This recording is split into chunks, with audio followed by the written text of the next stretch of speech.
What's up, guys? Welcome to the Line Change. In this video, we're going to be talking about a free agent target for the Vancouver Canucks. I know we've been doing a series on off-season center trade targets.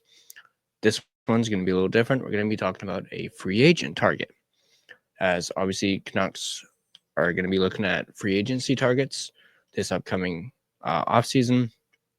And despite the focus being on that, targeting centers, as they obviously need a second line center. And Jim Rutherford basically saying at the end of the season press conference that they were likely going to get that second line center by a trade as opposed to in free agency. But we're going to look at an article written by our friends over at Canucks Army talking about a free agency target for the Vancouver Canucks, and he's not a center. So let's go ahead and dive right into it. This article is written by Jacob Fraser of Canucks Army, and it highlights and specifically targets Nikolaj Ehlers as a free agency target, a name that we've mentioned on this channel in the past. Actually, if you guys want to check out that video, we did it like a few months ago during the season, when the season was still going on. We talked about Nikolaj Ehlers. You guys can find that video right here if you guys want to go check that out. But we're going to revisit this topic of Nikolaj Ehlers and signing him in the offseason. But let's go ahead and start. Adding another centerman to the Vancouver Canucks lineup isn't their only need in the offseason, which is true. This Canucks team is filled with middle and bottom six wingers, and if management wants to give Elias Pettersson the best chance possible at a bounce back year, they could look to add a true top six winger that can play alongside him. Obviously, we talk about this as there's a very good chance that Brock Boeser does not return. Therefore, we are going to need someone to replace him. The upcoming free agency class doesn't leave the team with a ton of options to target, but with Nikolaj Ehlers likely being available on July 1st, keep in mind also Ehlers has, at least when we talked about him before, made it known that he wanted a change of scenery. Now, we don't know if that's changed since then. Obviously, with Winnipeg being eliminated in the playoffs, that may also be the case as well. But in this one, we're going to be talking about Nikolaj Ehlers, and he's, of course, one of their best options to go after. So let's look at the player himself.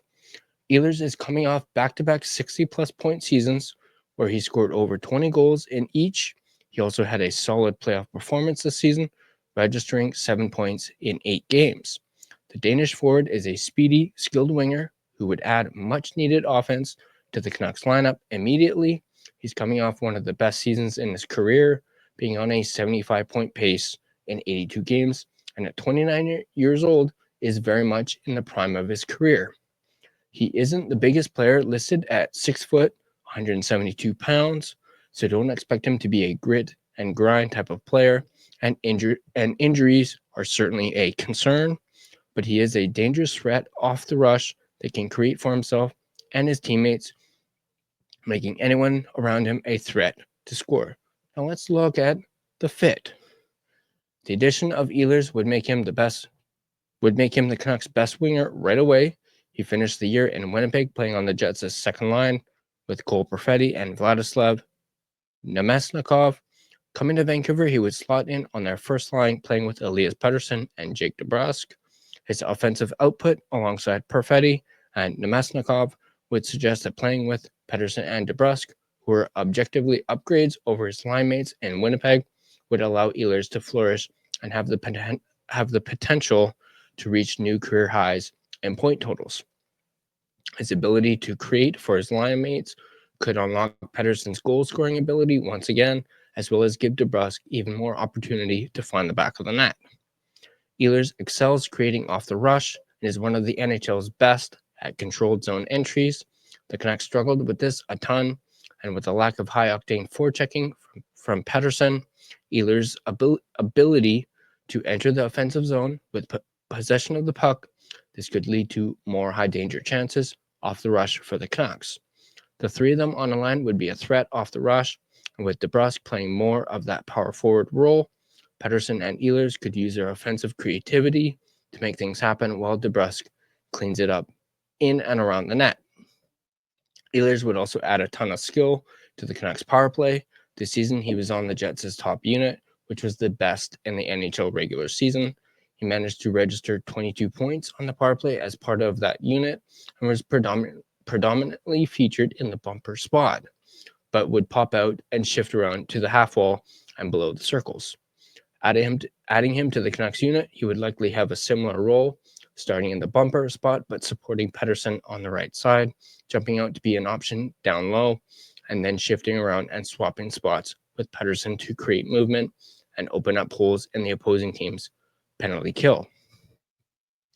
Not only would he add a ton of value to the power play in the offensive zone, but with the Canucks struggles to break the puck into the zone on the power play, his elite level talent to bring the puck in with possession could be a big addition to the Canucks power play breakout.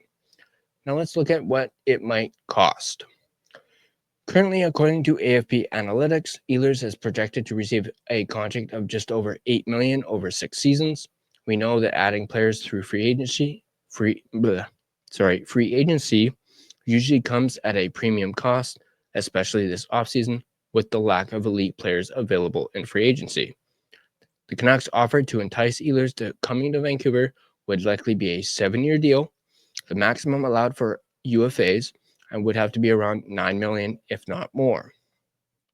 His offensive production may not be quite what you'd want from a $9 million player. However, the opportunity Ehlers would have in Vancouver could allow him to be worth that amount in his first season. And with the salary cap rising over the next few years, his current production would still make this a solid deal for the Canucks. So what do you think, Canucks fans? Should the team target a solidified top 6 NHL winger in Nikolaj Ehlers, or should they look to take more risk? Should they look to take more risks on less proven players that don't come as a high cost? So, what do you guys think? Do you guys think Nikolaj Ehlers should be a free agency target for the Vancouver Canucks? Personally, I've always liked the idea of going after Ehlers, especially if, not if, but I should say when Brock Boeser walks, you're going to need someone to replace him. Obviously, people have talked about Lekramaki being the one to replace Boeser, but I just think it's a little too early to put all that pressure on someone like Lekramaki, someone so young. You need someone like Ehlers to replace Boeser, and Ehlers is, of course, the best option for the Vancouver Canucks, at least as a winger. So I'm all for the Canucks targeting Nikolaj Ehlers, in free agency. And as what the article stated, talking about him playing with Pettersson and DeBrusk, I think he would really help to unlock Elias Pettersson and his scoring ability that obviously was very lacking this past season. And yes, the injuries are a concern, but at the same time, talking about, him playing with Pettersson and DeBrusk really gets me, really thinking. And just imagine that first line of DeBrusk, Pettersson, and Ehlers. I do think there's a lot of potential for him to have an even better season than he did with Winnipeg this past year. That, of course, being Ehlers. But once again, I want to know what you guys think. Let me know in the comment section down below. Do you guys like the idea of targeting Nikolaj Ehlers? And what do you guys think he should get from the Canucks? Obviously, AFP Analytics suggests he could get a 7-year, $9 million deal, or perhaps just under 9, maybe more. How much would you be willing to pay for a guy like Nikolaj Ehlers for the Canucks to sign in free agency? Once again, let me know in the comment section down below what you guys think.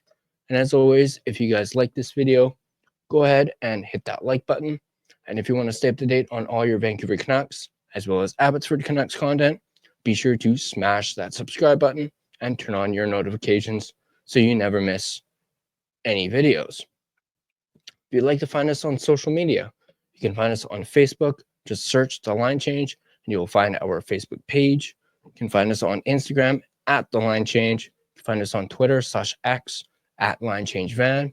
You can also find us on TikTok at the.line.change.po. Feel free to give us a follow on all of our social media platforms.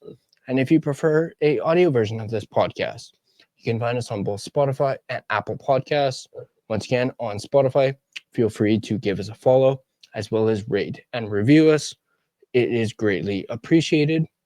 But that's going to do it for me in this video. As always, go Canucks go, and I'll see you guys in the next video.